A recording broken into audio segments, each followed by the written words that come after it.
तो दोस्तों आज की इस वीडियो में हम बात करने जा रहे हैं श्रृंक के फिफ्थ नाम की इस बेहतरीन मूवी के बारे में जो कि अपकमिंग हमें देखने को मिलने वाली है। जी हाँ दोस्तों, इसकी रिलीजिंग डेट फिक्स कर दी गई है और अनाउंसमेंट के लिए इसका टीज़र एक तरह से आउट कर दिया गया है।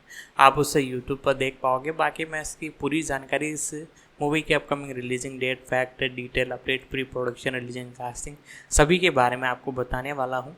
तो वीडियो को जरूर से लाइक कीजिएगा, चैनल को सब्सक्राइब कर बेल आइकन दबाकर इसे ऑल पर सेट कर दीजिएगा ताकि हमारी जितनी भी वीडियोज है वो आप तक पहुंचती रहें और ज़्यादा से ज़्यादा हो सके तो उसे शेयर करने की कोशिश कीजिएगा।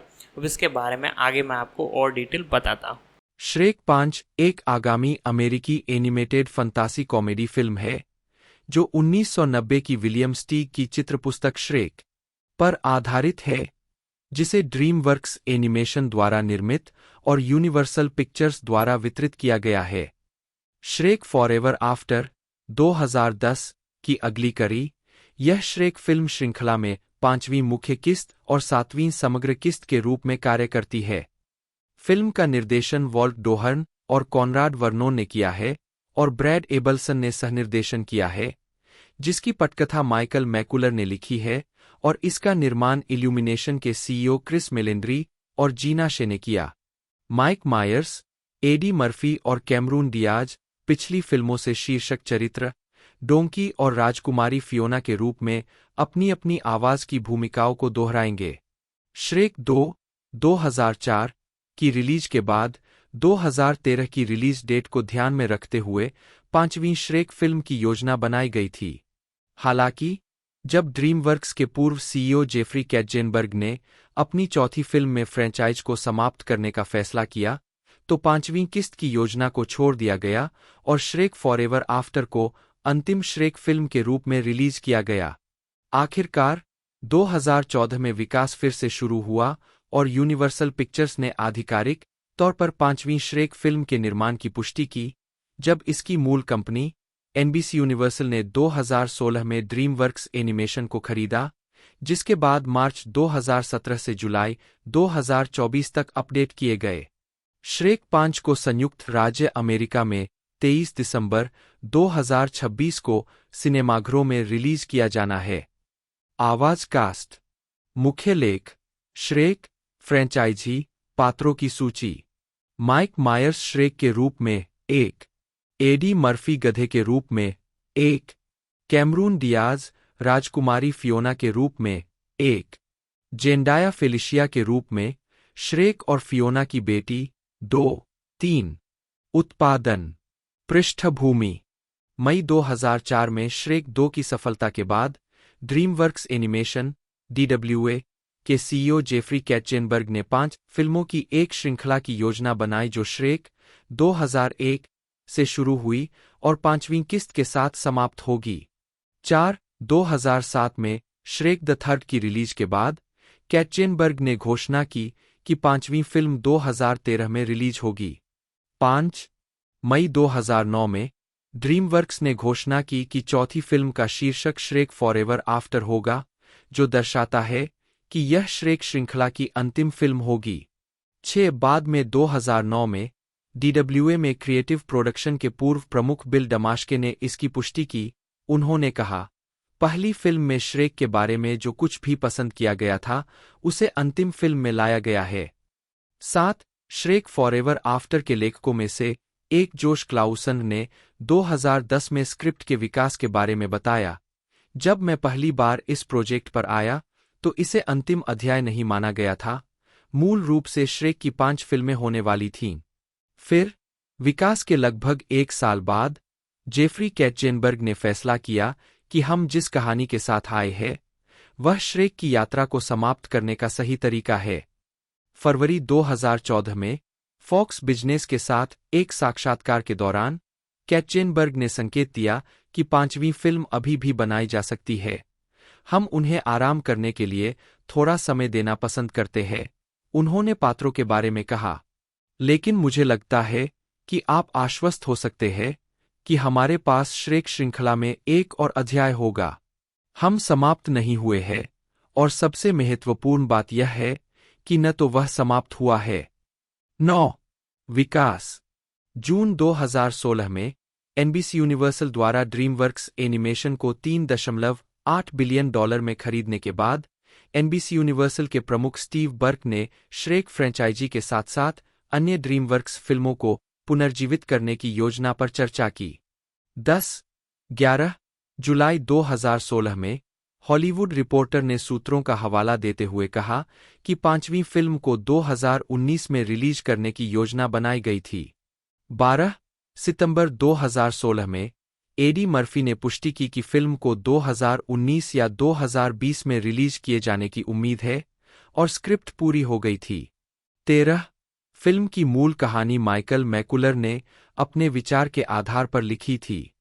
14-15 मार्च 2017 में 5वीं श्रेक फिल्म की स्क्रिप्ट के बारे में पूछे जाने पर मैकुलर ने कहा।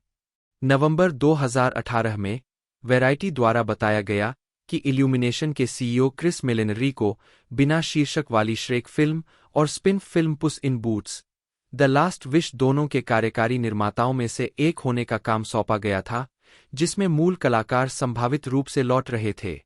17-18-19 दिसंबर 2022 में एंटोनियो बैंडेरस ने दोहराया कि एक नई श्रेक फिल्म अभी भी विकास में थी। 20-21-22 फिल्म को पुस इन बूट्स द लास्ट विश के मिडक्रेडिट सीन में दिखाया गया था, जिसमें पुस फार अवे में लौट रहा था।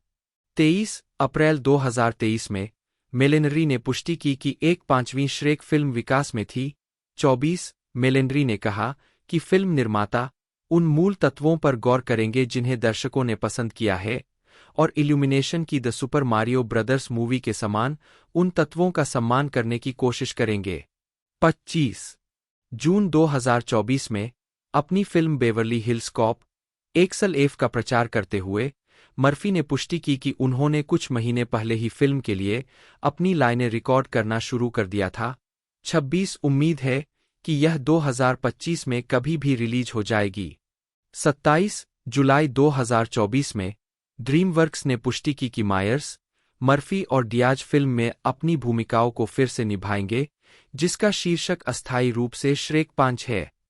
28 वॉल्ट डोहर्न, जिन्होंने पहले श्रेक 2 और श्रेक द थर्ड में एक कहानी कलाकार के रूप में काम किया था, साथ ही श्रेक फॉरएवर आफ्टर में रम्पेलस्टिल्स्किन की कहानी और आवाज के प्रमुख थे, को भी निर्देशन के लिए जोड़ा गया था।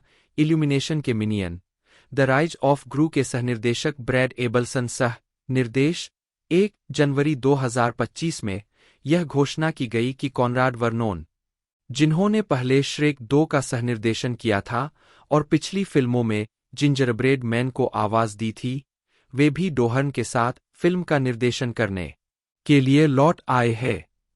29 फरवरी 2025 के अंत में यह पता चला कि जेंडाया श्रेक और फियोना की बेटी फेलिशिया के रूप में कलाकारों में शामिल हो गई थी। 2 विपणन first look cast announcement trailer 27 फरवरी 2025 को जारी किया गया था, जिसमें एक नई विजुअल शैली और अपडेट किए गए चरित्र दिखावे को पेश किया गया था, जिससे बहस छिड़ गई थी। दर्शकों ने सोनिक द हेजहोग के 2019 के रीडिजाइन के खिलाफ प्रतिक्रिया के साथ समानताएं खींचीं, कुछ ने श्रेक की मूल अपील और कला शैली को खोने के लिए नए रूप की आलोचना की।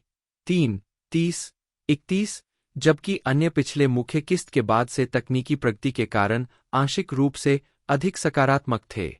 32-33-34 मुक्त करना श्रेक 5 को संयुक्त राज्य अमेरिका में 23 दिसंबर 2026 को रिलीज किया जाना है। 2 इसे पहले 1 जुलाई 2026 को रिलीज करने के लिए निर्धारित किया गया था, लेकिन इल्यूमिनेशन के मिनियन 3 के मूल रिलीज की तारीख को ले जाने के साथ इसकी वर्तमान रिलीज तिथि में देरी हो गई। 29 इसे फॉरएवर आफ्टर की रिलीज के 16 साल बाद और मूल श्रेक फिल्म के 25 साल बाद रिलीज किया जाना तय है।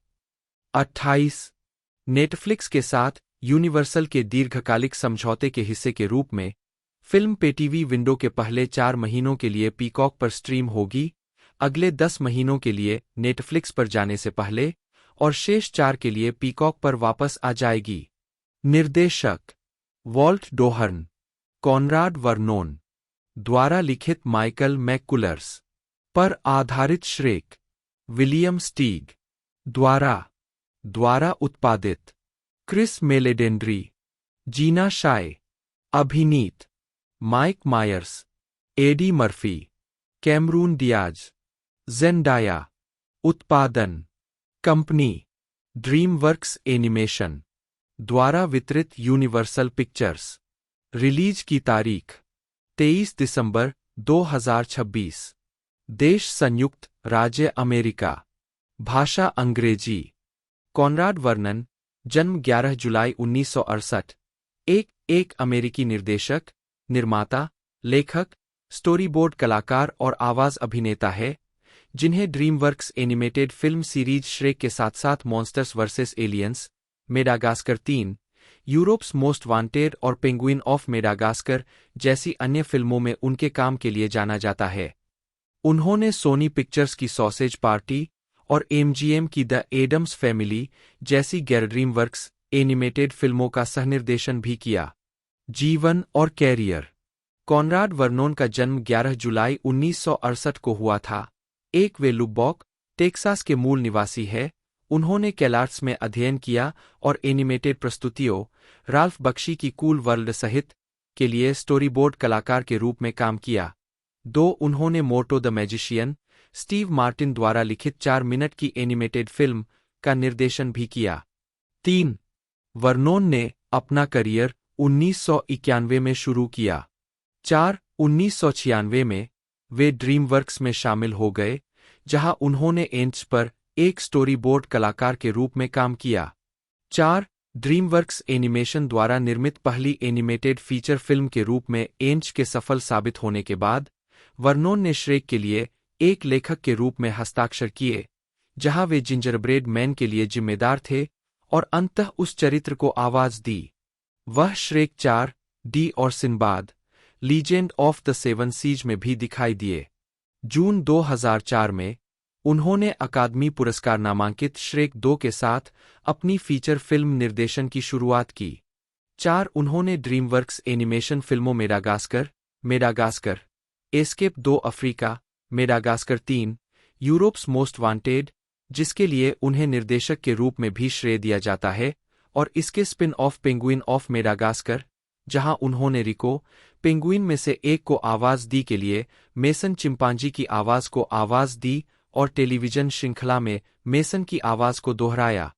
2009 में वर्नोन और रॉब लेटरमैन ने 3D animated film monsters versus aliens का सहनिर्देशन किया, जिसे उन्होंने स्वयं लिखा और कई आवाजें दीं।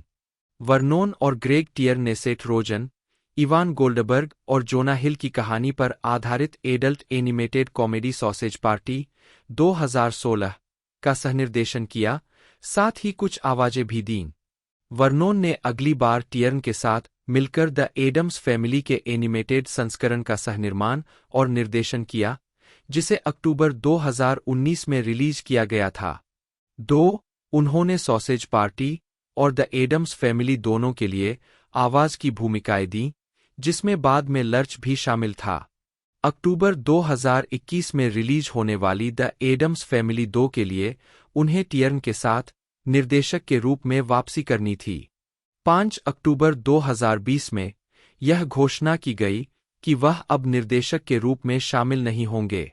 2017 में वर्नोन को मैट लीबरमैन की पटकथा से द जेटसन के लाइव एक्शन फीचर रूपांतरण को निर्देशित करने के लिए काम पर रखा गया था, जिसे वार्नर ब्रदर्स द्वारा वार्नर एनिमेशन ग्रुप के बैनर तले बनाया जा रहा है। वाल्टर डोहर्न, जन्म 5 दिसंबर 1970, एक अमेरिकी लेखक, निर्देशक, एनिमेटर, संगीतकार और अभिनेता है। उन्होंने श्रेक फॉरएवर आफ्टर 2010 में रम्पेलस्टिल्टस्किन की आवाज दी। 5 साथ ही श्रेक द थर्ड 2007 में विभिन्न पात्रों को आवाज दी। उन्होंने फिल्म ट्रॉल्स 2016 का सहनिर्देशन किया और इसके सीक्वल का निर्देशन किया और फ्रेंचाइजी में विभिन्न पात्रों को आवाज दी। वह श्रेक 5 का निर्देशन कर रहे हैं, जिसे 2026 में रिलीज किया जाना है। डोहर्न ने स्पंजबॉब स्क्वेयरपेंस के सीजन 2 में लेखक, निर्देशक और स्टोरीबोर्ड निर्देशक के रूप में भी काम किया है और उन्होंने सीजन 3 के 2 एपिसोड पर भी काम किया है। 6. 2020 में डोहर्न ने ड्रीमवर्क्स एनिमेशन के साथ एक समझौते पर हस्ताक्षर किए। माइकल मैककुलर्स, जन्म 1971, एक अमेरिकी लेखक और निर्देशक है। प्रारंभिक जीवन। वेस्टाविया हिल्स, अल्बामा के मूल निवासी, मैककुलर्स ने इंडियन स्प्रिंग्स स्कूल में पढ़ाई की जो इंडियन स्प्रिंग्स विलेज, अल्बामा में एक निजी हाई स्कूल है। उन्हें राष्ट्रीय मेरिट छात्रवृत्ति से सम्मानित किया गया। आजीविका। मैककुलर्स ने अपने करियर की शुरुआत सैटरडे नाइट लाइव के लिए एक लेखक के रूप में की थी। उन्होंने Austin Powers, the spy who shagged मी और ऑस्टिन पॉवर्स इन गोल्डमेंबर की पटकथाएं लिखीं, जो ऑस्टिन पॉवर्स फिल्म सीरीज से है, जिसमें माइक मायर्स मुख्य भूमिका में है। मैककुलर ने 2008 की कॉमेडी बेबी मामा लिखी और निर्देशित की। टीना फे और एमी पोहलर फिल्म में है। 1999 में उन्होंने कॉमेडी लिखने के लिए न्यू लाइन सिनेमा के साथ एक समझौते पर हस्ताक्षर किए। 3. उन्होंने ड्रीमवर्क्स एनिमेशन के लिए 2017 की फिल्म द बॉस बेबी लिखी और जेंडी टाटाकोवस्की के साथ मिलकर सोनी पिक्चर्स एनिमेशन के लिए होटल ट्रांसिल्वेनिया 3, समर वेकेशन 2018 लिखी। 4. 2023 में उन्हें film Ruby Gillman, teenage Kraken के लिए सामग्री लिखने के लिए लाया गया। वह ड्रीमवर्क्स एनिमेशन के लिए श्रेक 5 लिखेंगे। काम करता है। 1932, Man About Town, New York, R. Long और आर. स्मिथ। 1939, लोगों के बारे में, विलियम स्टीग द्वारा प्रतीकात्मक चित्रों की एक पुस्तक, Random House. 1941, how to become extinct, Farrar और रिनहार्ट, विल क्यूपी द्वारा लिखित, स्टीग द्वारा चित्रित। 1942, the lonely ones, Duell, Sloan और Pearce. 1944, all embraced, Duell S and P. 1944, small fry, Duell S and P. 1945, persistent faces, द्वंद्व S and P. 1946, me Blandings builds his dream house, Simon and Schuster, Eric Hodgins द्वारा।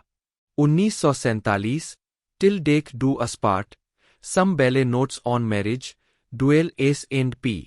1948, सुनो, छोटे आदमी, Orgone Institute Press, Wilhelm Reich द्वारा, German भाषा के निबंध, रेडे एन डेन क्लेनेन मैन, 1945 से अनुवादित।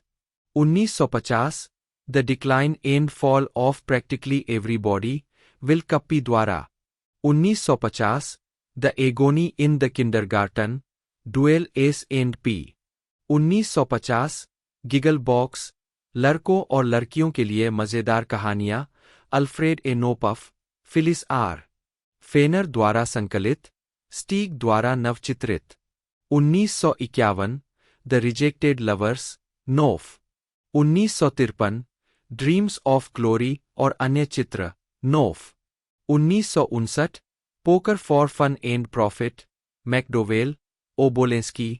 1959, इरविन स्टीग द्वारा लिखित, विलियम स्टीग द्वारा सचित्र। 1963, common sense in poker, Cornerstone. 1963, Irwin Steig द्वारा लिखित, विलियम स्टीग द्वारा सचित्र। 1963, सतत प्रदर्शन, डुएल एस एंड पी। इस समय से स्टीग ने मुख्य रूप से बच्चों की चित्र पुस्तकें बनानी शुरू कर दीं। 1968, अप्रैल 21, Roland the minstrel pig, Windmill. 1968, सितंबर 22, CDB, विंडमिल बुक्स, चित्र पुस्तक। 1969, Sylvester and the magic pebble, Windmill, NBA finalist 23।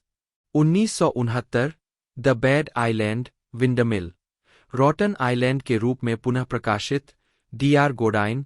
1984, 24। 1971, Amos और बोरिस। 1972, डोमिनिक, NBA फाइनलिस्ट 23। 1973, असली चोर। 1974 किसान पामर की वैगन राइड। 1976 एबेल्स आइलैंड 1988 में फिल्म के रूप में रूपांतरित। 1976 the amazing bone. 1977 Caleb Plusket NBA finalist 23। 1978 Tiffky Doofky. 1979 चित्र। 1980 गोरकी राइज। 1982 डॉक्टर डी सोटो राष्ट्रीय पुस्तक पुरस्कार चित्र पुस्तकें 25। 1984 CDC फ्रार स्ट्रॉस और गिरॉक्स। 1984 चिंतन। 1984 पीला और गुलाबी। 1984 रॉटन आइलैंड पूर्व में the bad island. 1969 1985 Solomon the rusty nail. 1986 बहादुर Irene. 1987 the Zabajaba jungle. 1988 Spinky Sulks. 1990 Shrek film श्रृंखला का आधार। 1992 strutters and fretter. 1992 alpha beta chowder लेखक जीन स्टीग चित्रांकन William Steig. 1992 doctor De Soto Africa जाते हैं। 1994 JK Pippin. 1996 the toy brother. 1998 a handful of beans 6 fairy tales Jeanne Steig द्वारा पुनर्कथित William Steig द्वारा सचित्र। 1998 Pitt's A pizza. 2000 made for each other. 2000 विजजिल। 2001 Zeus से एक उपहार। 2002 पोच और पोली। 2003 जब हर कोई टोपी पहनता था विलियम स्टीग बटा एसटीए बटा एसटीवाईजीएचई। 14 नवंबर 1907 3 अक्टूबर 2003 एक अमेरिकी कार्टूनिस्ट चित्रकार और बच्चों की किताबों के लेखक थे जिन्हें चित्र पुस्तक श्रेक के लिए जाना जाता है, जिसने इसी नाम की फिल्म श्रृंखला के साथ साथ Sylvester and the magic pebble Abel's island और डॉक्टर डी सोटो जैसी अन्य फिल्मों को प्रेरित किया। वे 1982 में बच्चों की किताब के चित्रकार और 1988 में लेखक के रूप में द्विवार्षिक और अंतर्राष्ट्रीय हंस क्रिश्चियन एंडरसन पुरस्कारों के लिए अमेरिका के नामांकित व्यक्ति थे। 3 प्रारंभिक जीवन। स्टीग का जन्म 1907 में ब्रुकलिन, न्यूयॉर्क में हुआ था और वे ब्रोंक्स में पले बड़े। उनके माता पिता ऑस्ट्रिया हंगरी के लेम्बर्ग से आए पोलिश यहूदी आप्रवासी थे, दोनों ही समाजवादी थे। उनके पिता जोसेफ स्टीग एक हाउस पेंटर थे और उनकी मां लॉरा एबेल स्टीग एक सीमस्ट्रेस थीं, जिन्होंने उनके कलात्मक झुकाव को प्रोत्साहित किया। एक बच्चे के रूप में स्टीग ने पेंटिंग का शौकीन थे और साहित्य के शौकीन पाठक थे। कहा जाता है कि अन्य कार्यों के अलावा उन्हें पिनोचियो ने विशेष रूप से मोहित किया था। अपने कलात्मक प्रयासों के अलावा स्टीग ने एथलेटिक्स में भी अच्छा प्रदर्शन किया। वह collegiate all American water polo team के सदस्य थे। उन्होंने 15 साल की उम्र में टाउनसेंड हैरिस हाई स्कूल से स्नातक की उपाधि प्राप्त की, लेकिन कभी कॉलेज की पढ़ाई पूरी नहीं की। आजीविका। कार्टून के राजा के रूप में प्रशंसित 6 स्टीग ने 1930 में द न्यू यॉर्कर के लिए चित्र और कार्टून बनाना शुरू किया। पत्रिका के लिए 2600 से अधिक चित्र और 117 कवर बनाए। उनके कार्टून पात्रों में से एक पुअर पिटिफुल पर्ल को 1956 में शुरू होने वाली गुड़िया की एक लोकप्रिय लाइन में बनाया गया था। 1934 में लैंगस्टन ह्यूजेस द्वारा स्कॉट्सबोरो बॉयज के लिए रक्षा कोष को लाभ पहुंचाने के लिए आयोजित नीलामी के लिए 9 अफ्रीकी अमेरिकी जिन पर बलात्कार का झूठा आरोप लगाया गया था और निष्पक्ष सुनवाई से इनकार किया गया था, उन्होंने एक शीर्षकहीन मूल चित्र और दूसरे का पुनर्मुद्रण योगदान दिया। 8 स्टीग ने 61 साल की उम्र में बच्चों की किताबें लिखना शुरू किया। 9 1968 में स्टीग ने अपनी पहली बच्चों की किताब प्रकाशित की। उन्होंने यह भी उत्कृष्ट प्रदर्शन किया और उनकी तीसरी पुस्तक Sylvester and the magic payable 1969 ने कैल्डेकॉट मेडल जीता। 10. स्टीग ने डॉक्टर डी सोटो श्रृंखला सहित 30 से अधिक बच्चों की किताबें लिखीं और उन्होंने 90 के दशक में भी लिखना जारी रखा। स्टीग के अन्य प्रसिद्ध कार्यों में चित्र पुस्तक श्रेक 1990 ने ड्रीमवर्क्स एनिमेशन फिल्म श्रेक 2001 का आधार बनाया। 2004 में श्रेक 2 की रिलीज के बाद स्टीग एक एनिमेटेड मूवी फ्रेंचाइजी के पहले एकमात्र निर्माता बन गए जिसने केवल एक सीक्वल के बाद ही नाटकीय और सहायक बाजारों से $1 बिलियन से अधिक की कमाई की। 11. जब उनसे उनकी चित्र पुस्तक श्रेक पर आधारित फिल्म के बारे में उनकी राय पूछी गई तो विलियम स्टीग ने जवाब दिया, यह अश्लील है, यह घृणित है और मुझे यह पसंद आया। 12. 1984 में माइकल स्पॉर्न द्वारा निर्देशित डॉक्टर डी सोटो के स्टीग के फिल्म रूपांतरण को सर्वश्रेष्ठ एनिमेटेड लघु फिल्म के लिए अकादमी पुरस्कार के लिए नामांकित किया गया था। उसी वर्ष स्टीग को इस पुस्तक के फिल्म रूपांतरण के लिए शिक्षा में सिने गोल्डन ईगल पुरस्कार 13 मिला। व्यक्तिगत जीवन और मृत्यु। स्टीग ने 4 बार शादी की और उनके 3 बच्चे थे। 1936 से 1949 तक स्टीग की शादी शिक्षाविद और कलाकार एलिजाबेथ मीड स्टीग 1909 से 83 मानवविज्ञानी मार्गरेट मीड की बहन से हुई थी। 14 जिनसे बाद में उनका तलाक हो गया था। कुछ समय के लिए स्टीग 75 बेडफोर्ड स्ट्रीट में रहता था जिसे मैनहट्टन का सबसे संकरा घर माना जाता था। 15 स्टीग की पहली शादी ने उन्हें लियो रोस्टन का बहनोई भी बना दिया।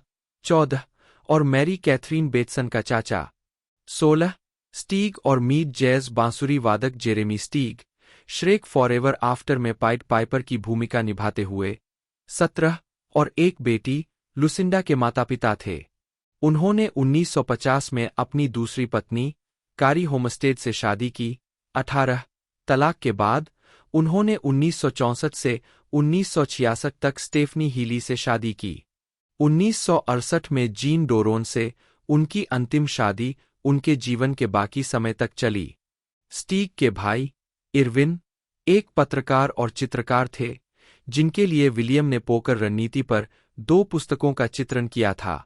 उनके भाई हेनरी एक जौहरी और एक लेखक थे जो सैक्सोफोन बजाते थे और पेंटिंग करते थे, और उनके भाई आर्थर एक लेखक और कवि थे जो स्टीग के अनुसार पालने में द नेशन पढ़ते थे, टेलीपैथिक थे और पिकासो या मैटिस की तरह ही चित्र बनाते थे। 3 अक्टूबर 2003 को 95 वर्ष की आयु में बोस्टन, मैसाचुसेट्स में स्टीग की प्राकृतिक कारणों से मृत्यु हो गई। 20 श्रेक 2 जो उनकी मृत्यु के 7 महीने बाद रिलीज हुई थी, उनकी स्मृति को समर्पित थी। क्रिस्टोफर मेलेडेंड्री बटा एमेल डीएनडीआरआई बटा एक जन्म 15 मई 1959, एक अमेरिकी फिल्म निर्माता और इल्यूमिनेशन के संस्थापक और सीईओ है। उन्होंने पहले 20वीं सेंचुरी फॉक्स एनिमेशन के अध्यक्ष के रूप में काम किया और Ice Age, Despicable Me, the Secret Life of Pets और सिंग की फिल्म श्रृंखला के लिए निर्माता के रूप में काम किया है। 2021 में वह the super Mario brothers movie पर वीडियो गेम कंपनी के साथ काम करने के बाद निंटेंडो के निदेशक मंडल में शामिल हो गए। 2 मेलेडेंड्री इल्यूमिनेशन के कॉर्पोरेट भाई ड्रीमवर्क्स एनिमेशन के साथ भी सहयोग करता है। प्रारंभिक जीवन। मेलेडेंड्री का जन्म 15 मई 1959 को न्यूयॉर्क शहर में रोलांड मेलेडेंड्री, एक पुरुषों के फैशन डिजाइनर, और रिशा मेलेडेंड्री, एक कार्यकर्ता के घर हुआ था जो मैनहट्टन के अपर ईस्ट साइड में पले बड़े थे। 3 उनके पिता इतालवी मूल के थे। 4 मेलेडेंड्री ने डार्टमाउथ कॉलेज में पढ़ाई की। 5 आजीविका कैरियर का आरंभ। फिल्म उद्योग में मेलेडेंड्री की पहली नौकरी तब मिली जब उन्होंने फुटलूज के सेट पर कार्यकारी निर्माता डैनियल मेलनिक के सहायक के रूप में काम किया।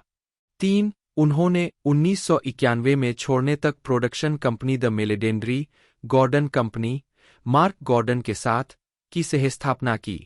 1993 की डिज्नी फिल्म कूल रनिंग्स के लिए एक निर्माता के रूप में काम करने से पहले मेलेडेंड्री कई छोटी फिल्मों के निर्माता थे, जो एक वित्तीय सफलता थी। 3-6 इसके तुरंत बाद मेलेडेंड्री को 20th सेंचुरी फॉक्स द्वारा काम पर रखा गया, जहां अधिकारियों ने माना कि कूल रनिंग्स की सफलता ने मेलेडेंड्री की वित्तीय रूप से सफल पारिवारिक फिल्में बनाने की क्षमता को प्रदर्शित किया। 6 फिल्म निर्माता जॉन ह्यूजेस के साथ कई सहयोगों के बाद 6 मेलेंड्री के संरक्षण में रिलीज हुई पहली फिल्मों में से एक डॉन ब्लथ निर्देशित animated science fiction film Titan AE 2000 थी, जो एक महंगी बॉक्स ऑफिस बम थी जिसकी असफलता के कारण उन्हें लगभग नौकरी से निकाल दिया गया था और जिसके कारण फॉक्स एनिमेशन स्टूडियो को बंद करना पड़ा था। 6 1998 से 2007 ब्लू स्काई स्टूडियो। 1998 में मेलेंड्री ने फॉक्स के नवोदित visual effect house blue sky studios के अधिग्रहण का नेतृत्व किया, जो व्यावसायिक रूप से सफल प्रोडक्शन स्टूडियो बन गया। उन्होंने ब्लू स्काई के रचनात्मक और व्यावसायिक संचालन की देखरेख की, जो पूरी तरह से फॉक्स के स्वामित्व में आ गया। 7-8 स्टूडियो में रहते हुए मेलेंड्री ने Ice Age 2002, Robots 2005, Ice Age the Meltdown 2006 और हॉटन हियर्स ए हू 2008 सहित फिल्मों का पर्यवेक्षण और या कार्यकारी निर्माण किया। उन्होंने 2 एनिमेटेड शॉर्ट्स, गॉन नटी 2002 और नो टाइम फॉर नट्स 2006 का भी निर्माण किया। दोनों को सर्वश्रेष्ठ एनिमेटेड शॉर्ट फिल्म के लिए अकादमी पुरस्कार के लिए नामांकित किया गया था। 2007 वर्तमान रोशनी। मेलेंड्री ने 2007 की शुरुआत में 20वीं सेंचुरी फॉक्स एनिमेशन के अध्यक्ष पद छोड़ दिया। उनकी जगह वेनेसा मॉरिसन ने ले ली और इल्यूमिनेशन की स्थापना की, जो एक एनिमेशन कंपनी थी जिसका सहस्वामित्व यूनिवर्सल पिक्चर्स के पास था, जिसने फिल्मों को पूरी तरह से वित्तपोषित और स्वामित्व किया था। 9 फॉक्स ने मेलेंड्री को बनाए रखने का प्रयास किया था, लेकिन लॉस एंजल्स टाइम्स द्वारा बताया गया कि इल्यूमिनेशन में स्वामित्व हिस्सेदारी के यूनिवर्सल के प्रस्ताव ने उन्हें स्विच करने के लिए राजी कर लिया था। 7 मेलेंड्री को यूनिवर्सल के साथ अपने अनुबंध के हिस्से के रूप में इल्यूमिनेशन की बॉक्स ऑफिस कमाई का एक हिस्सा प्राप्त हुआ और 2011 तक उनके पास उत्पादन कंपनी में एक अज्ञात हिस्सेदारी भी थी। 2010 में इल्यूमिनेशन ने अपनी पहली फिल्म डिस्पिकेबल मी रिलीज की। इल्यूमिनेशन ने डॉ. सीस की द लोरेक्स का एक फिल्म संस्करण जारी किया, जिसने मेलेंड्री और डॉ. सीस एस्टेट के बीच सफल सहयोग जारी रखा। 5 उन्होंने डिस्पिकेबल मी के विभिन्न सीक्वल और स्पिन-ऑफ का भी निर्माण किया। 2016 वर्तमान ड्रीमवर्क्स एनिमेशन और निंटेंडो के साथ काम। 28 अप्रैल 2016 को एनबीसी यूनिवर्सल ने प्रतिस्पर्धी स्टूडियो ड्रीमवर्क्स एनिमेशन को $3.8 बिलियन में अधिग्रहित करने की अपनी मंशा की घोषणा की।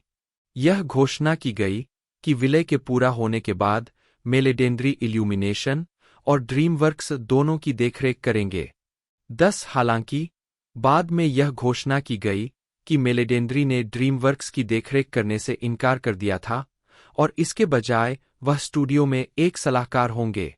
6 नवंबर 2018 को यह घोषणा की गई कि मेलेंड्री श्रेक फ्रेंचाइजी को पुनर्जीवित करने के लिए यूनिवर्सल और ड्रीमवर्क्स के साथ सहयोग करेंगे। 11, 12, 13 हालांकि मेलेंड्री का इरादा मूल आवाज अभिनेताओं को बनाए रखने का है, क्योंकि उनका मानना है कि वे शायद श्रृंखला के सबसे यादगार हिस्से थे। इस सहयोग की पहली फिल्म पुस इन बूट्स द लास्ट विश जनवरी 2018 में निंटेंडो ने एक वित्तीय बैठक के दौरान घोषणा की कि इल्यूमिनेशन एक एनिमेटेड मारियो फिल्म विकसित करेगा और मेलेंड्री सुपर मारियो निर्माता शिगेरू मियामोतो के साथ फिल्म का सहनिर्माण करेगा। 5 जुलाई 2021 को यह बताया गया कि मेलेंड्री निंटेंडो के निदेशक मंडल में एक स्वतंत्र और गैरकार्यकारी बाहरी निदेशक के रूप में शामिल होंगे ताकि निंटेंडो को सलाह दी जा सके, क्योंकि कंपनी निंटेंडो पिक्चर्स के तहत और अधिक फिल्में विकसित करती है। 2 मेलेंड्री ड्रीमवर्क्स के लिए श्रेक 5 पर एक निर्माता के रूप में काम करेंगे, जो 23 दिसंबर 2026 को रिलीज के लिए तैयार है। माइकल जॉन मायर्स, जन्म 25 मई 1963, एक कनाडाई अभिनेता, हास्य अभिनेता और फिल्म निर्माता है।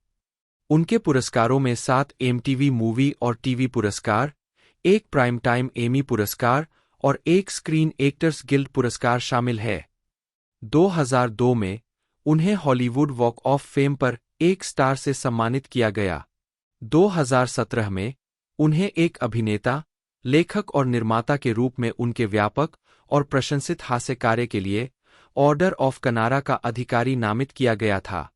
कई कनाडाई टेलीविजन कार्यक्रमों में दिखाई देने के बाद माइक मायर्स ने 1989 से 1995 तक NBC sketch comedy series Saturday night live में एक कलाकार के रूप में अपने 6 सीजन के दौरान मान्यता प्राप्त की, जिसने उन्हें वैरायटी सीरीज के लिए उत्कृष्ट लेखन के लिए प्राइम टाइम एमी पुरस्कार दिलाया। इसके बाद उन्होंने वेन्स वर्ल्ड 1992 से 1993, ऑस्टिन पॉवर्स 1997 से 2002 और श्रेक 2001 वर्तमान फ्रेंचाइजी में शीर्षक भूमिकाएं निभाने के लिए प्रशंसा और असंख्य पुरस्कार अर्जित किए, जिनमें से बाद वाली दूसरी सबसे अधिक कमाई करने वाली एनिमेटेड फिल्म फ्रेंचाइजी है। मायर्स ने डॉ. सीस की किताब the cat in the Hat के 2003 के लाइव एक्शन रूपांतरण में भी शीर्षक किरदार निभाया था।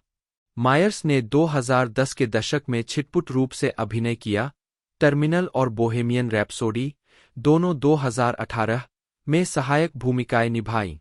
उन्होंने documentary Supermensch the legend of Shep Gordon 2013 से निर्देशन की शुरुआत की, जिसका premiere Toronto International Film Festival में हुआ। उन्होंने 2022 Netflix original series the Pentaverate का निर्माण और अभिनय किया और डेविड ओ रसेल की कॉमेडी थ्रिलर एम्स्टर्डम में दिखाई दिए। प्रारंभिक जीवन। माइकल जॉन मायर्स का जन्म स्कारबोरो, ओंटारियो में 25 मई 1963 को हुआ था। एक डेटा प्रोसेसर एलिस बनी नी हिंद और बीमा एजेंट एरिक मायर्स के घर। उनके माता-पिता लिवरपूल के ओल्ड स्वान क्षेत्र से ब्रिटिश अप्रवासी थे। 3-4 दोनों द्वितीय विश्व युद्ध के दिग्गज थे। उनकी मां ने महिला रॉयल एयरफोर्स स्पष्टीकरण की आवश्यकता और उनके पिता रॉयल इंजीनियर्स में काम किया था। उनका दूर का स्कॉटिश वंश है।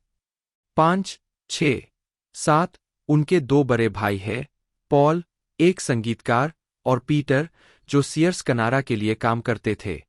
8 वे स्कारबोरो और नॉर्थ यॉर्क में पले बड़े। 9 जहां उन्होंने सर जॉन ए मैकडोनाल्ड कॉलेजिएट इंस्टीट्यूट में पढ़ाई की। उन्होंने 1982 में स्टीफन लीकॉक कॉलेजिएट इंस्टीट्यूट से स्नातक किया। उनके पड़ोसियों और सहपाठियों में से एक प्रमुख आवाज अभिनेता मॉरिस लामार्चे थे। 10 आजीविका। कैरियर का आरंभ। मायर्स ने 2 साल की उम्र में विज्ञापनों में अभिनय करना शुरू कर दिया था। 10 साल की उम्र में उन्होंने ब्रिटिश कोलंबिया हाइड्रो के लिए एक विज्ञापन बनाया, जिसमें गिल्डा रेडन ने उनकी मां की भूमिका निभाई।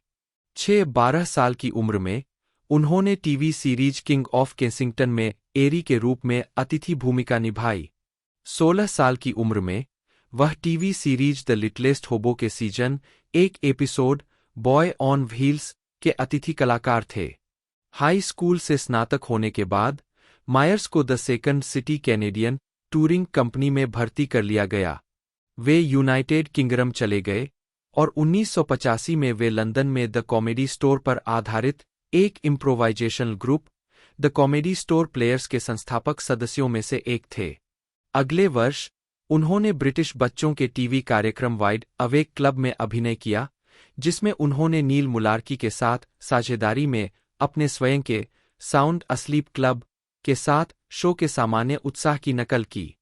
वह 1986 में टोरंटो और द सेकंड सिटी में द सेकंड सिटी के टोरंटो मुख्य stage show second city theatre में एक कलाकार के रूप में लौटे। 1988 में वह टोरंटो के सेकंड सिटी से शिकागो चले गए। वहां उन्होंने इम्प्रोव ओलंपिक में प्रशिक्षण लिया, प्रदर्शन किया और पढ़ाया। मायर्स ने कई बार अपनी प्रस्तुतियां दी, जिसमें 1980 के दशक की शुरुआत में टोरंटो के सिटी टीवी पर क्रिस्टोफर वार्ड द्वारा होस्ट किए गए वैकल्पिक वीडियो शो सिटी लिमिट्स में वेन कैंपबेल की भूमिका भी शामिल है। मायर्स ने मच म्यूजिक के लॉन्च के बाद भी कई बार अपनी प्रस्तुतियां दी, जिसके लिए सिटी लिमिट्स मूल रूप से प्रोटोटाइप था। मायर्स वार्ड के कनाडाई हिट बॉयज एंड गर्ल्स के म्यूजिक वीडियो में वेन कैंपबेल की भूमिका में भी दिखाई दिए। वेन कैंपबेल के चरित्र को 1986 की गर्मियों की श्रृंखला It's Only Rock and Roll में बड़े पैमाने पर दिखाया गया था, जिसे टोरंटो की इनसाइट प्रोडक्शन कंपनी ने सीबीसी टेलीविजन के लिए बनाया था। वेन स्टूडियो में और एलन नोवाक द्वारा निर्देशित और संपादित लोकेशन स्केच की एक श्रृंखला में दिखाई दिए। मायर्स ने एक और स्केच लिखा, कर्ट एंड डाइटर, जिसमें सेकंड सिटी के डाना एंडरसन ने सहाभिनय किया और नोवाक द्वारा निर्देशित भी, जो बाद में सैटरडे नाइट लाइव पर लोकप्रिय स्प्रोकेट स्केच बन गया। शनिवार की रात लाइव। मायर्स 21 जनवरी 1989 को सैटरडे नाइट लाइव में दिखाई देने लगे और अंततः 2 साल से अधिक समय में शो के कलाकारों में शामिल होने वाले पहले रिपर्टरी खिलाड़ी बन गए। एंटरटेनमेंट वीकली के अनुसार, यादगार कैचफ्रेज के साथ अजीबोगरीब किरदार बनाने की अपनी प्रतिभा की बदौलत वे जल्दी ही शो के सबसे बड़े आकर्षण में से एक बन गए। 12 वेन्स वर्ल्ड और स्प्रोकेट के अलावा मायर्स ने Lothar of the hill people, Stuart Rankin, all things Scottish, Lank Thompson, middle ager man, Simon, coffee talk with Linda Richman, theatre stories, Philip the hyper hypo और Scottish soccer hooligan weekly जैसे आवर्ती sketch में अभिनय किया। एक कलाकार के रूप में मायर्स का आखिरी एपिसोड 21 जनवरी 1995 को प्रसारित हुआ। उनके पहले एपिसोड के प्रसारित होने के ठीक 6 साल बाद वह 1997 में मेजबान के रूप में लौटे और 2014 में अपने फिल्म चरित्र डॉ ईविल के रूप में दिखाई दिए। मार्च 2025 में मायर्स ने स्केच में 2 अतिथि भूमिकाएं निभाईं, जिसमें उन्होंने एलोन मस्क का किरदार निभाया। जीना शाय ड्रीमवर्क्स एनिमेशन में एक अमेरिकी निर्माता है जो एनिमेटेड फीचर फिल्मों में विशेषज्ञता रखती है। उन्हें 2010 की फिल्म श्रेक फॉरएवर आफ्टर में उनके योगदान के कारण एनिमेटेड फीचर में उत्कृष्ट दृश्य प्रभावों के लिए विजुअल इफेक्ट्स सोसाइटी अवार्ड के लिए नामांकित किया गया था। हाल ही में ड्रीमवर्क्स की 2016 की एनिमेटेड फिल्म ट्रॉल्स की निर्माता के रूप में जीना शे के काम के माध्यम से उन्होंने युवाओं में सकारात्मक शारीरिक छवि को प्रभावित करने वाली सामग्री बनाने की वकालत करने वाली स्थिति की अपनी बात कही है। जीना शे ने 2016 के सैन डिएगो कॉमिक कॉन के हॉल एच में ड्रीमवर्क्स एनिमेशन प्रेजेंटेशन में इस धारणा को व्यक्त करते हुए कहा, फिल्म निर्माताओं के रूप में हमें लगता है कि लड़कियों को यादगार किरदार देना हमारी जिम्मेदारी है, जिससे उन्हें शारीरिक छवि के मामले में अपर्याप्त महसूस न हो। मेरी बेटी 11 साल की है। उसका दिमाग वाकई बहुत शक्तिशाली है और मैं चाहती हूं कि वह आईने के सामने जुनूनी होने के बजाय कल्पनाशील होने के लिए इसका इस्तेमाल करे, क्योंकि सभी लड़कियां सुंदर होती है। एक शे का राल्फ बख्शी के बेटे प्रेस्टन से तलाक हो चुका है। उन्होंने बख्शी की 1992 की फिल्म कूल वर्ल्ड में प्रोडक्शन असिस्टेंट के तौर पर अपना करियर शुरू किया था। उनके बेटे माइल्स बख्शी ने ड्रीमवर्क्स एनिमेशन की फिल्म द बॉस बेबी में टिम टेम्पल्टन के लिए आवाज दी थी। 2 filmography.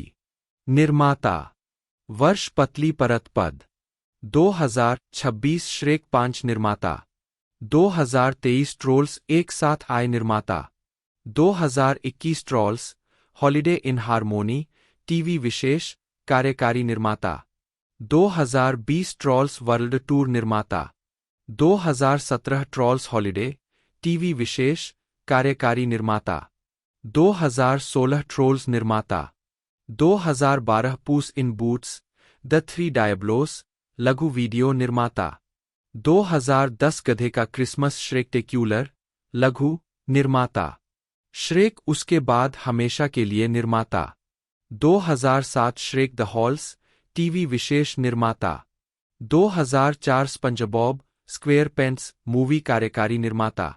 2001 Jimmy neutron boy genius सह निर्माता।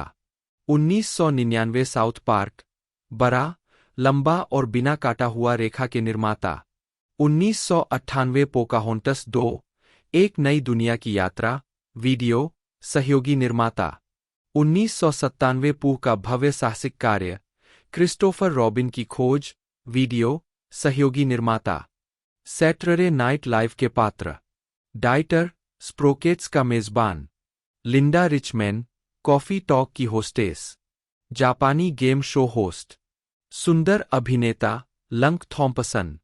साइमन एक युवा ब्रिटिश लड़का जो अपने बाथ टब में चित्र बनाता है और अपने छंटनी वाले हाथों के बारे में शिकायत करता है। इस खंड का थीम गीत एडवर्ड मैक्लाचलन द्वारा Simon in the land of chalk drawings के थीम गीत का थोड़ा संशोधित संस्करण था। वेन कैंपबेल एसेनेल द वेन वर्ल्ड फिल्में। पैट अर्नाल्ड एसेनेल बिल स्वर्स्की के superfans. Stuart Rankin all things Scottish के मालिक। लोथर पहाड़ी लोगों का। एड माइल्स मध्यम आयु वर्ग का व्यक्ति, एक वृद्ध व्यक्ति जो युवा लोगों की समस्याओं में मदद करता है। केनेथ रीजिवांस थिएटर स्टोरीज के होस्ट। जॉनी लेटर एक पुराने पश्चिमी नागरिक जो विनम्र, अच्छी तरह से लिखे गए शिकायत पत्र लिखता है। पतली परत 1994 में मायर्स ने अपनी फिल्मी शुरुआत तब की जब उन्होंने और डाना कार्वे ने अपने veins world Saturday night live SNL sketch को फीचर वेन्स वर्ल्ड 1992 में रूपांतरित किया। यह वर्ष की सबसे सफल फिल्मों में से एक थी और इसके बाद 1993 में वेन्स वर्ल्ड 2 आई। मायर्स ने उसी वर्ष so I married an axe murderer में अभिनय किया। एसएनएल में नियमित रूप से काम करने के बाद उन्होंने 2 साल तक प्रदर्शन से दूरी बनाए रखी। मायर्स ने film Austin Powers international man of mystery 1997 के साथ अभिनय में वापसी की। इसके बाद sequel Austin Powers the spy who shagged me 1999 और ऑस्टिन पॉवर्स इन गोल्डमेंबर 2002 में काम किया। मायर्स ने तीनों फिल्मों में मुख्य भूमिका ऑस्टिन पॉवर्स और खलनायक डॉ इविल की भूमिका निभाई। साथ ही सीक्वल में एक गुर्गे फैट बास्टर्ड और एक अन्य खलनायक गोल्डमेंबर की भूमिका निभाई। मायर्स की दुर्लभ गैरहास्य भूमिकाओं में से एक फिल्म च्यवन 1998 में आई, जिसमें उन्होंने न्यूयॉर्क शहर के प्रसिद्ध 1970 के दशक के disco night club studio Chyavan के मालिक स्टीव रूबेल की भूमिका निभाई। फिल्म आलोचनात्मक या व्यावसायिक रूप से सफल नहीं रही, हालांकि मायर्स को कुछ सकारात्मक नोटिस मिले। 15-16 जून 2000 में मायर्स पर यूनिवर्सल पिक्चर्स द्वारा उनके एसएनएल चरित्र डाइटर पर आधारित एक फीचर फिल्म बनाने के अनुबंध से पीछे हटने के लिए 3.8 मिलियन अमेरिकी डॉलर का मुकदमा दायर किया गया था। मायर्स ने कहा कि उन्होंने 20 मिलियन अमेरिकी डॉलर के अनुबंध का सम्मान करने से इनकार कर दिया क्योंकि उन्हें लगा कि उनकी स्क्रिप्ट तैयार नहीं थी। मायर्स ने जवाबी मुकदमा किया और कई महीनों के बाद एक समझौता हुआ जिसमें मायर्स यूनिवर्सल के साथ एक और फिल्म बनाने के लिए सहमत हुए। वह film the cat in the hat नवंबर 2003 में रिलीज हुई और इसमें मायर्स ने शीर्षक चरित्र की भूमिका निभाई। 17, 18, 19 इसे नकारात्मक समीक्षा मिली और यह बॉक्स ऑफिस पर असफल रही। 2001 में मायर्स ने इसी नाम की एनिमेटेड फिल्म में श्रेक की आवाज दी। मूल रूप से नियोजित आवाज अभिनेता क्रिस फार्ले की दिसंबर 1997 में मृत्यु हो जाने के बाद उन्होंने यह भूमिका निभाई। उसके सभी संवाद रिकॉर्ड करने से पहले ही उनकी मृत्यु हो गई।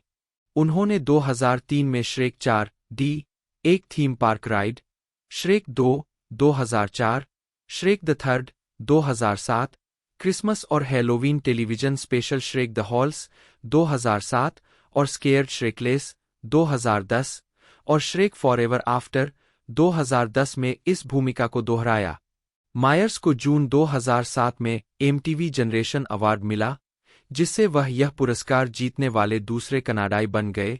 2006 में जिम कैरी के बाद 20 2008 में मायर्स ने खराब रूप से प्राप्त द लव गुरु का सहलेखन, सहनिर्माण और अभिनय किया और 2009 में क्वेंटिन टारनटिनो की इनग्लोरियस बास्टर्ड्स में ब्रिटिश जनरल एड फेनेज की एक छोटी भूमिका निभाई। 2018 में फीचर फिल्मों से 8 साल के अंतराल के बाद मायर्स टर्मिनल 2018, 21 और बोहेमियन रैप्सोडी 2018 में सहायक भूमिकाओं में दिखाई दिए। 22 मई 2022 तक मायर्स ऑस्टिन पॉवर्स 4 की योजनाओं की न तो पुष्टि करेंगे और न ही खंडन करेंगे। 24 जुलाई 2024 में मायर्स को श्रेक 5 में शीर्षक चरित्र की आवाज को फिर से दिखाने की घोषणा की गई, जिसे 23 दिसंबर 2026 को रिलीज करने के लिए निर्धारित किया गया। एडवर्ड रेगन मर्फी, जन्म 3 अप्रैल 1961, एक अमेरिकी अभिनेता, हास्य अभिनेता और गायक है। अपनी फिल्मी भूमिकाओं के लिए स्टारडम हासिल करने से पहले उन्हें एक स्टैंड-अप कॉमिक के रूप में सफलता मिली थी। उन्हें व्यापक रूप से सभी समय के सबसे महान हास्य अभिनेताओं में से एक माना जाता है। 3, 4, 5, 6 उन्हें golden globe award, Grammy award और एमी अवार्ड के साथ 7 एकेडमी अवार्ड और बाफ्टा अवार्ड के लिए नामांकन सहित कई पुरस्कार मिले हैं। उन्हें 2015 में अमेरिकी हास्य के लिए मार्क ट्वेन पुरस्कार और 2023 में सेसिल बी. डेमिल पुरस्कार से सम्मानित किया गया। 7, 8 मर्फी को sketch comedy show Saturday night live से प्रसिद्धि मिली, जिसके वे 1980 से 1984 तक नियमित कलाकार थे और 1980 के दशक की फिल्मों 48 आवर्स, ट्रेडिंग प्लेसेस और बेवर्ली हिल्स कॉप से वे फिल्म स्टार के रूप में उभरे। इसके बाद उन्होंने the Golden Child 1986, Coming to America 1988, Harlem Nights, जिसका उन्होंने निर्देशन भी किया 1989, Boomerang 1992, the Nutty Professor 1996, Dolittle 1997, Bowfinger 1999, Daddy Day Care 2003 और नॉर्बिट 2007 में प्रमुख भूमिकाएं निभाकर खुद को एक प्रमुख व्यक्ति के रूप में स्थापित किया। मर्फी ने सर्वश्रेष्ठ सहायक अभिनेता के लिए गोल्डन ग्लोब जीता और ड्रीम गर्ल्स 2006। मर्फी ने एक आवाज अभिनेता के रूप में काम किया है, जिसमें डिज्नी की मुलान 1998 में मुशु, सिटकॉम द पीजेएस 1999 से 2001 में थरगूड स्टब्स और श्रेक फ्रेंचाइजी 2001 वर्तमान में डोंकी शामिल है, जिनमें से बाद वाले ने उन्हें सहायक भूमिका में सर्वश्रेष्ठ अभिनेता के लिए बाफ्टा पुरस्कार नामांकन दिलाया। मर्फी अक्सर एक ही फिल्म में कई भूमिकाएं निभाते हैं, जैसे Coming to America, Nutty Professor फिल्में, बोफिंगर और नॉर्बिट। यह मर्फी की ओर से उनके आदर्शों में से एक पीटर सेलर्स को श्रद्धांजलि के रूप में है। खराब प्रतिक्रिया वाली फिल्मों की एक श्रृंखला के बाद उन्होंने Dolemite is my name 2019, coming to America 2021, 2020 में उन्होंने सैटरडे नाइट लाइव की मेजबानी के लिए कॉमेडी सीरीज में उत्कृष्ट अतिथि अभिनेता के लिए अपना पहला प्राइम टाइम एमी पुरस्कार जीता। 10 मर्फी की फिल्मों ने संयुक्त राज्य अमेरिका और कनाडा के बॉक्स ऑफिस पर $3.8 बिलियन मुद्रास्फीति के लिए समायोजित $6.5 बिलियन से अधिक की कमाई की है। 11 और दुनिया भर में $6.7 बिलियन से अधिक। 12 2015 में उनकी फिल्मों ने उन्हें संयुक्त राज्य में छठा सबसे ज्यादा कमाई करने वाला अभिनेता बना दिया। 13 11 एक गायक के रूप में मर्फी ने 3 स्टूडियो एल्बम जारी किए हैं, जिनमें how could it be 1985, so happy 1989 और लव्स ऑल राइट 1993 शामिल है। उन्हें उनके 1985 के एकल पार्टी ऑल द टाइम के लिए भी जाना जाता है। प्रारंभिक जीवन। मर्फी का जन्म ब्रुकलिन, न्यूयॉर्क शहर में हुआ था। 2 और उनका पालन पोषण बोरो के बुशविक पड़ोस में हुआ। 14 उनकी मां लिलियन मर्फी, नी लैनी, बाद में मर्फी लिंच, एक टेलीफोन ऑपरेटर थीं और उनके पिता चार्ल्स एडवर्ड मर्फी 1940 से 1969 एक ट्रांजिट पुलिस अधिकारी और एक शौकिया अभिनेता और हास्य अभिनेता थे। 2, 15, 16, 17, 18 उनके पिता की 1969 में हत्या कर दी गई थी। मर्फी ने बाद में कहा, जब मैं 3 साल का था तब मेरी माँ और पिता का ब्रेकअप हो गया और जब मैं 8 साल का था तब उनकी मृत्यु हो गई, इसलिए मेरे पास बहुत धुंधली यादें हैं। वह मर्फी आकर्षण का शिकार था। हंसते हुए, एक महिला ने मेरे पिता को चाकू मार दिया। मुझे कभी भी सभी लॉजिस्टिक्स नहीं मिले। यह जुनून के उन अपराधों में से एक माना जाता था। अगर मैं तुम्हें नहीं पा सकता तो कोई और नहीं पा सकता तरह का सौदा। 19 जब मर्फी की एकल माँ बीमार हो गई तो 8 वर्षीय मर्फी और उनके बड़े भाई चार्ली 1959 से 2017 1 साल तक पालक देखभाल में रहे। साक्षात्कारों में मर्फी ने कहा है कि पालक देखभाल में उनका समय उनके हास्य की भावना को विकसित करने में प्रभावशाली था। बाद में उन्हें और उनके भाई को रूजवेल्ट, न्यूयॉर्क में उनकी मां और सौतेले पिता वर्नोन लिंच, जो एक आइसक्रीम प्लांट में फोरमैन थे, द्वारा पाला गया। आजीविका 1976 से 1980 प्रारंभिक स्टैंड अप कैरियर। जब मर्फी 15 वर्ष के थे तब उन्होंने रिचर्ड प्रायर का comedy album that niggers crazy सुना, जिसने उन्हें कॉमेडियन बनने के निर्णय के लिए प्रेरित किया। 21 एक बच्चे के रूप में मर्फी ने अपने अभिनय नायक पीटर सेलर्स की नकल में कई किरदार निभाए। 22 अन्य शुरुआती प्रभावों में Bill Cosby, Redd Foxx, Robin Williams. 15 Muhammad Ali, Bruce Lee और चार्ली चैपलिन शामिल थे। 23 9 जुलाई 1976 को, जिस दिन से मर्फी ने अपने करियर की शुरुआत की, उन्होंने रूजवेल्ट यूथ सेंटर में एक टैलेंट शो में प्रदर्शन किया, जिसमें उन्होंने गायक अल ग्रीन की नकल की, जबकि ग्रीन का गाना लेट्स स्टे टुगेदर बज रहा था। इसके कारण उन्हें पैदल दूरी के भीतर अन्य क्लबों में काम करना पड़ा और फिर उन स्थानों पर देर रात की नौकरी करनी पड़ी जहां उन्हें ट्रेन से आना जाना पड़ता था। ऐसा करने के लिए उन्होंने चुपके से स्कूल छोड़ दिया और जब उनकी मां को उनके वरिष्ठ वर्ष के अंत में यह पता चला तो उन्हें समर स्कूल में भाग लेना पड़ा। 21 1980 का दशक, सुपरस्टार का दर्जा और करियर का शिखर। 1984 में पर्पल रेन के प्रीमियर पर लियोनेल रिची, अपोलोनिया कोटेरो और मर्फी। 1980 के दशक की शुरुआत में मर्फी ने पहली बार सैटरडे नाइट लाइव एसएनएल में एक कलाकार के रूप में राष्ट्रीय ध्यान आकर्षित किया और उन्हें शो को पुनर्जीवित करने में मदद करने का श्रेय दिया गया। 24 उनके पात्रों में लिटिल रास्कल्स के चरित्र बकवीट का एक बड़ा संस्करण शामिल था। 25 मिस्टर रॉबिन्सन नाम का एक सरक्षाप बच्चों का शो होस्ट फ्रेड रोजर्स की पैरोडी, जिसे यह मनोरंजक लगा। 26 और एक उदास सनकी गंबी, जिसका ट्रेडमार्क नारा एक एसएनएल कैचफ्रेज बन गया, मैं गंबी हूं, लानत है। 25 जोसेफ क्लोकी के अनुसार, जिनके पिता आर्ट क्लोकी ने गंबी का निर्माण किया था, उन दोनों ने सोचा था कि जिस तरह से एडी ने उस चरित्र को निभाया वह एक प्रतिभाशाली व्यक्ति था। 27 बकवहीट चरित्र को शानदार अंदाज में हटा दिया गया था, कैमरे के सामने, 30 रॉकफेलर प्लाजा के सामने, मर्फी के अनुरोध पर, जब वह प्रशंसकों की लगातार मांगों से थक गए थे कि बकवहीट करो, बकवहीट करो।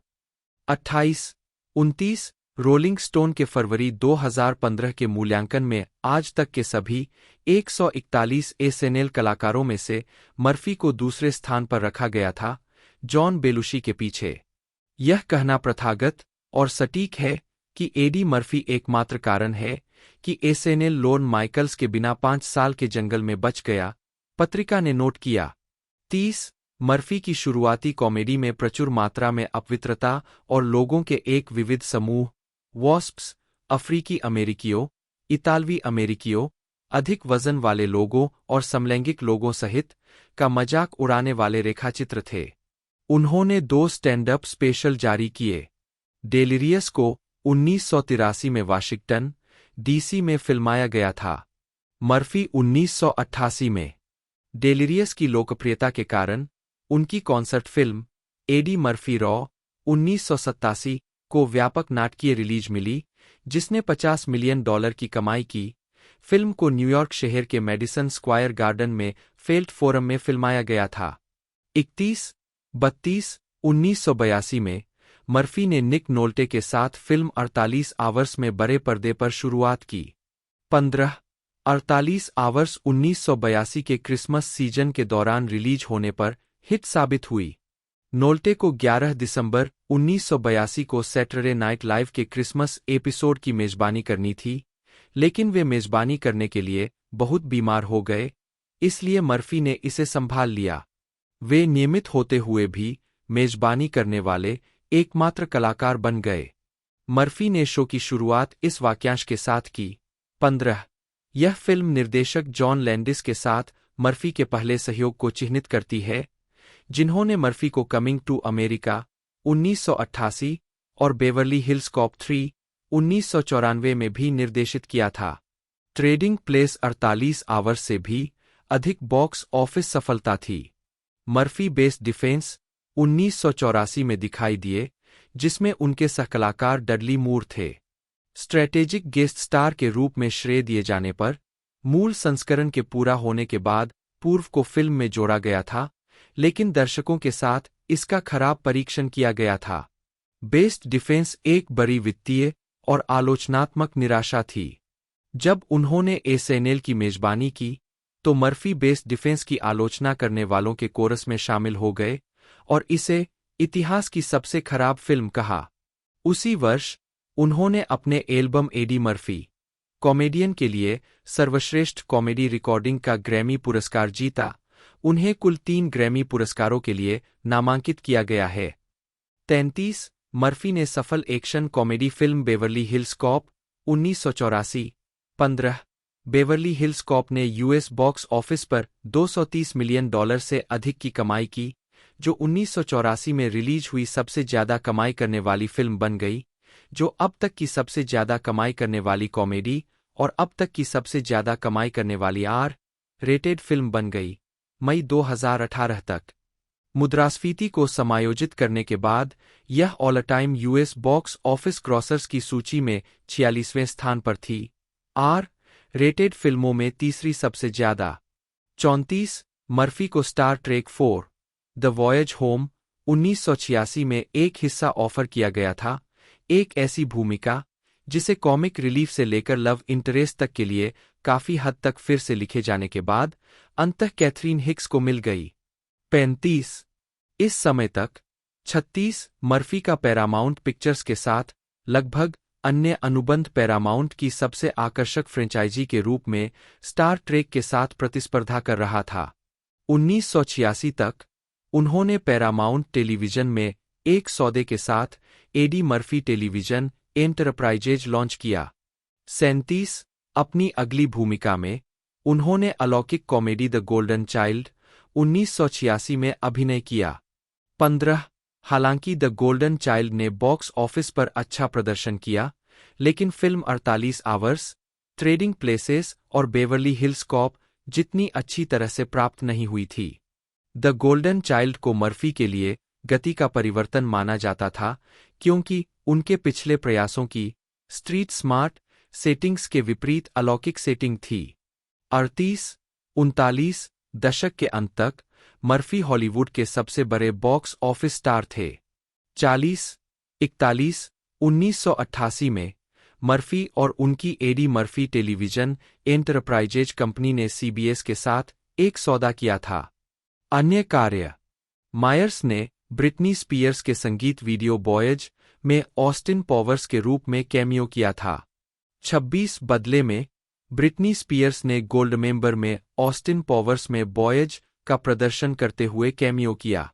कॉमेडियन के कॉमेडियन को खोजने के लिए 2005 के एक सर्वेक्षण में उन्हें साथी कॉमेडियन और कॉमेडी इनसाइडर द्वारा शीर्ष 50 कॉमेडी कृतियों में से एक चुना गया था।